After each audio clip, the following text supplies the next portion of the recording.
کیا ماؤں نے لال جنے تھے؟ کیا دھرتی نے انسان دیکھے تھے؟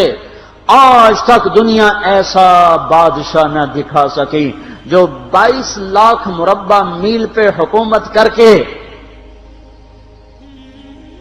مسجد میں جھاڑو دے رہا ہو، جو 22 لاکھ مربع میل پر حکومت کر کے پانی کی مشق کندھے پہ اٹھا کے بیوہ عورتوں کے گھر میں گھڑوں میں پانی بھرنے جا رہا ہو۔ امیر المومنین کہاں جا رہے ہو؟ فلاں اماں کے گھڑے میں پانی بھرنے جا رہا ہوں، فلاں کے گھر میں پانی بھرنے جا رہا ہوں۔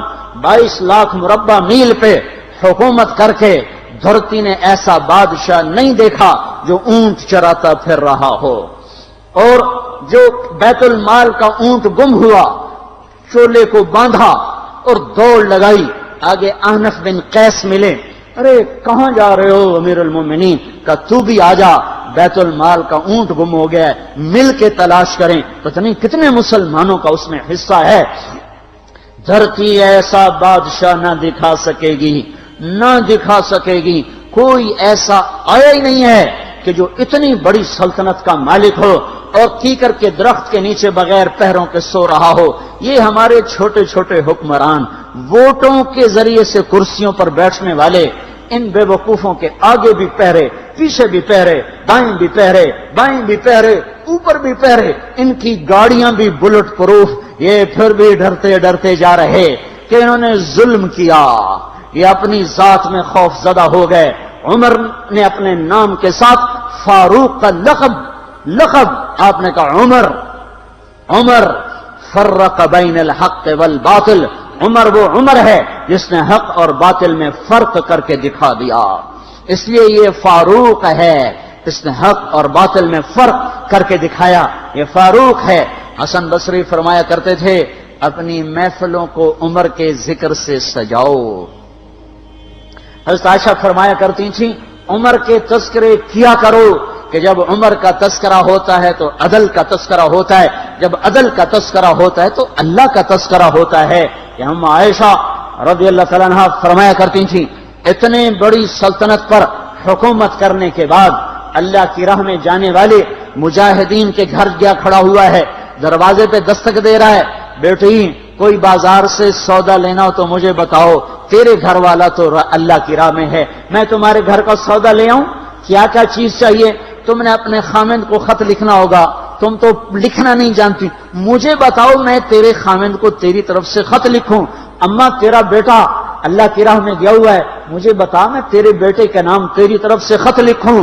اتنی بڑی جس کے سامنے قیصر اور کسرا زیر و زبر ہو گئے، کج کلا، وہ زمین میں جا کے تہ خاک میں وہ سارے ہیرے لال جواہر، وہ زمین میں لوٹ پوٹ کرنے والا، کسرا کے تخت کو توڑنے والا اور روم کی طاقت کو توڑنے والا، آل ساسان کی طاقت کو توڑنے والا اور نوشیروان کے خزانے مدینے میں لانے والا اور خسرو پرویز کے خزانے مدینے میں لانے والا اور رومت الکبرى کے خزانے مدینے میں لانے والا خود اپنے کرتے میں 14 پیوند لے کے چل رہا ہے، 14 پیوند کے ساتھ کرتا ہے، مہینے میں 1 دن گوشت کھاتے تھے، وہ روٹی کھاتے تھے کہ عام آدمی حلق کے نیچے نہیں لے جا سکتا تھا۔ ہے سال کی ابتدا اس شخص کی شہادت سے ہوتی ہے جس کو اللہ نے وہ عزت دی۔ آپ نے کہا میرے 2 وزیر آسمان میں، 2 وزیر زمین میں، آسمان پہ جبریل اور میکائیل میرے وزیر ہیں، زمین پر ابو بکر اور عمر میرے وزیر ہیں۔ آپ فرمایا کرتے تھے ابو بکر عمر اگر کسی بات پہ جمع ہو جائیں تو میں ان کے مشورے کے خلاف کبھی نہ کروں گا۔ ابو بکر تیری مثال ابراہیم کی ہے، عمر تیری مثال نوح علیہ السلام کی ہے، ابو بکر تیری مثال عیسیٰ علیہ السلام کی ہے، عمر تیری مثال موسیٰ علیہ السلام کی ہے۔ آپ مسجد میں آئے، آپ کے دائیں طرف ابو بکر تھے، بائیں طرف عمر تھے، آپ اندر آئے اور کہا دیکھو اسی طرح قیامت کے دن ہم اٹھیں گے کہ میرے دائیں طرف ابو بکر ہوگا، میرے بائیں طرف عمر ہوگا اور ہم ہاتھوں میں ہاتھ دیے ہوئے اٹھائے جائیں گے۔ اور ایک حدیث میں آتا ہے اور میرے قدموں سے بلال کو اٹھایا جائے گا جو نکلتے ہی اذان دے گا، جس کے اسلام لانے نے اسلام کو اونچا کیا، جس کے اسلام لانے نے باطل کو پست کیا، جن راہوں سے عمر گزر جائے شیطان وہ راہیں چھوڑ دیتا تھا۔ عرفات کا میدان تھا، 1.25 لاکھ مقدس ہستیاں سامنے ہیں۔ میرے نبی نے فرمایا اس وقت میرا اللہ میرے سب صحابہ پہ فخر کر رہا ہے اور عمر بن خطاب پہ خاص طور پہ فخر کر رہا ہے، خاص طور پہ فخر ہو رہا ہے، عمر بن خطاب پہ خاص طور پہ فخر ہو رہا ہے۔ میرے بعد کوئی نبی ہوتا عمر ہوتا۔ عمر، میں نے رات جنت میں محل دیکھا، ایک اینٹ موتی کی، ایک یاقوت کی، ایک زمرد کی۔ میں نے پوچھا یہ کس کا ہے؟ کہا گیا ایک قریشی کا ہے۔ میں کہا میں قریشی ہوں، اتنا خوبصورت محل ہے، میرا ہی ہوگا۔ جب جانے لگا تو فرشتے نے کہا یہ آپ کے غلام عمر بن خطاب کا ہے۔ وہ کیا مبارک لوگ ہیں کہ جنہیں نبی کے گھر میں قبر نصیب ہو، ایک طرف ایک ساتھی، ایک طرف دوسرا ساتھی، جن کو نبی کے دو پہلوؤں میں جگہ ملی ہو۔ وہ کیسی عظیم ہستیاں، اتنی بڑی سلطنت کا مالک اور اتنے بڑے عدل کی نشانی بن کر مدینے میں مسجد میں بیٹھے رو رہے ہیں۔ امیر المومنین کیوں رو رہے ہو؟ کہا دجلہ کے کنارے کتا بھی پیاسا مر گیا تو پوچھ تو عمر کی ہوگی، فرات کے کنارے کتا بھی پیاسا مر گیا تو پوچھ تو عمر کی ہوگی۔ راتوں کو پہرے دیے جا رہے ہیں، راتوں کو خبرگیری کی جا رہی ہے۔ مدینے کے باہر ایک خیمہ ملتا ہے، چند بچے ملتے ہیں جو رو رہے ہیں۔ ایک عورت ہانڈی چڑھا کے ڈوئی پھیر رہی ہے۔ پوچھتے ہیں بہن یہ بچے کیوں رو رہے ہیں؟ کہ یہ بھوک سے رو رہے ہیں۔ ہانڈی میں کیا ہے؟ پانی، کچھ بھی نہیں۔ کیوں چڑھایا ہوا ہے؟ بہلانے کے لیے۔ سو جائیں گے روتے روتے، میرا اور عمر کا اللہ کے ہاں فیصلہ ہوگا۔ تو عمر کی ہچکیاں بن گئیں کہ عمر کو بہن تیرے حال کی کیا خبر؟ کہ پھر ہمارا بادشاہ کیوں بنا ہے؟ اگر ہمارے حال کی خبر نہیں لیتا تو ہمارا خلیفہ کیوں بنا ہے؟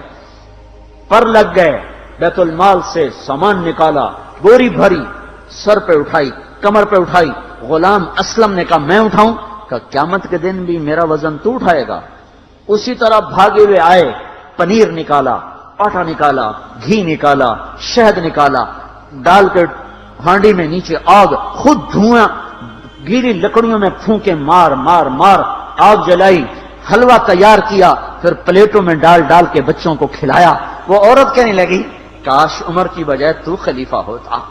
تو یہ نہیں کہا کہ میں ہی عمر ہوں، میں ہی عمر ہوں۔ فرمایا جب کل تو امیر المومنین سے ملے گی تو مجھے بھی وہیں دیکھ لے گی، مجھے بھی وہیں پا لے گی۔ پھر وہاں بیٹھ کے دیکھتے رہے، اٹھ کے چل دیے۔ بچے ہنسنے لگے، کھیلنے لگے تو اپنے غلام سے فرمایا میں نے انہیں روتا دیکھا تھا، میرا جی چاہا میں انہیں ہنستا بھی دیکھوں۔ 22 لاکھ مربع میل پہ اسلام پھیلا کر حکومت اس سے بھی بڑے علاقے میں لوگوں نے کی۔ چنگیز نے اس سے زیادہ فتوحات کی، محمود غزنوی نے اس سے زیادہ کی، سکندر تیمور نے اس سے زیادہ کی۔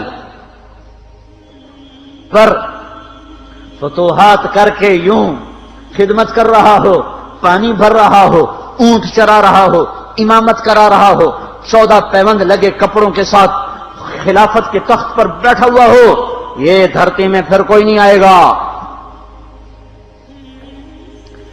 ہے نماز میں خنجر لگا، نماز پڑھاتے ہوئے 27 ذوالحج، 27، 28، 29 یکم کو انتقال ہوا۔ یکم محرم موت کے آثار گہرے نظر آئے۔ بیٹے کو بلایا کہ بیٹا جاؤ اما عائشہ سے پوچھ کے آؤ کہ عمر اپنے ساتھیوں کے ساتھ دفن ہونے کی اجازت چاہتا ہے۔ امیر المومنین کے لقب سے بات نہ کرنا، عمر کہنا، عمر اب میں امیر المومنین نہیں رہا۔ جب وہ پوچھنے گئے تو حضرت عائشہ رو رہی تھیں۔ انہوں نے عرض کی اما جان میرا باپ اپنے ساتھیوں کا پڑوس چاہتا ہے۔ انہوں نے فرمایا یہ جگہ تو میں نے اپنے لیے رکھی تھی، لیکن اگر عمر چاہتے ہیں تو ان کو مجھ پر فضیلت ہے، میں ان کے لیے دستبردار ہوں۔ انہوں نے واپس آ کر خوشخبری سنائی، مبارک ہو اجازت مل گئی۔ کہ نہیں شاید میرے شرم میں اجازت دی ہو، جب مر جاؤں تو مجھے دوبارہ دروازے کے سامنے رکھ کر پھر جا کے پوچھنا، اس وقت اجازت ملے تو پھر لے جانا، ورنہ مجھے بقیع کی طرف لوٹا دینا۔ اتنے میں حضرت علی آئے، پریشان دیکھا، عمر کیوں موت سے ڈر گئے؟ کہ نہیں، موت کے بعد کی گھاٹی سے ڈر رہا ہوں۔ کہ ڈرو نہیں، میرے ان کانوں نے سنا ہے اور اتنی دفعہ سنا ہے کہ میں گن نہیں سکتا کہ اللہ کے نبی فرمایا کرتے تھے ابو بکر اور عمر جنت کے بڑی عمر کے لوگوں کے سردار ہیں۔ آپ نے فرمایا تو اس بات کی گواہی دے گا؟ کہ میں بھی دوں گا، میرا بیٹا حسن بھی دے گا۔ امام حسن بھی ساتھ تھے۔ کہ میں بھی دوں گا، میرا بیٹا حسن بھی گواہی دے گا۔ پھر بھی ہے جو جنت کی بشارتیں لیے ہوئے ہیں، 10 مبشرہ، ابو بکر جنتی، عمر جنتی، عثمان جنتی، علی جنتی، طلحہ جنتی، زبیر جنتی، ابو عبد الرحمن بن عوف جنتی، ابو عبیدہ بن جراح جنتی، سعید بن زید جنتی۔ آپ نے نام لے کر گنے، نام لے کر گن کر کہا، سنو ابو بکر جنتی ہے، عمر جنتی ہے، عثمان جنتی ہے، علی جنتی ہے، طلحہ جنتی ہے، زبیر جنتی ہے، سعد بن ابی وقاص جنتی ہے، عبد الرحمن بن عوف جنتی ہے، ابو عبیدہ بن جراح جنتی ہے، سعید بن زید جنتی ہے۔ میں ان سے راضی ہوں، لوگوں ان کا حق پہچانو، میں ان سے راضی ہوں، میں ان سے راضی ہوں۔ پھر آپ نے فرمایا اگر تم نے ان کے بارے میں کسی ایک کے بارے میں بھی دل میں بغض لے کر مر گئے، اور تم نے اتنی بندگی کی تھی کہ سوکھ کے کانٹا ہو گئے تھے، روزے اتنے رکھے تھے کہ پیٹ کمر کو لگ گیا تھا، سجدے اتنے کیے تھے کہ تمہارے ماتھے اور گھٹنوں پر پتھروں جیسے نشان پڑ گئے تھے، اتنا کچھ کر کے ان 10 میں سے کسی ایک کا بغض لے کر اگر تم مر گئے تو اللہ تمہیں منہ کے بل جہنم میں گرا دے گا۔ لوگوں میں ان سے راضی ہوں، ان کا حق پہچانو، جن کو اللہ بھی رضا کے پروانے دے رہا ہو، جن کو اللہ کا رسول رضا کے پروانے دے رہا ہو، جن کو وزارت کا شرف مل چکا ہو، نبی کے پہلو میں قبر جن کی بننے کا اعلان ہو چکا ہو، وہ موت پر کیا کہہ رہا ہے؟ موت پہ کیا کہہ رہا ہے؟ اپنے بیٹے سے کہا میرا سر زمین پہ ڈال دے۔ ان کی گود میں سر تھا عبداللہ بن عمر، تو انہوں نے گود سے ہٹا کر پنڈلی پہ رکھ لیا، یہاں رکھ لیا۔ چلے گئے، کیا کہہ رہا ہوں سنتے نہیں ہو، زمین پہ ڈال دو۔ تو انہوں نے زمین پہ ڈالا تو اپنے چہرے کو مٹی میں رکھ دیا اور ایسے ملنے لگے اور کہنے لگے اے میرے رب، اگر تو نے عمر کو معاف نہ کیا تو عمر ہلاک ہو جائے۔ ویل لک یا عمر ولأمک ان لم یغفر لک ربک، عمر تیری ہلاکت ہے اگر تیرے رب نے تجھے معاف نہ کیا۔ یہ کہتے کہتے کہتے جان دے دی۔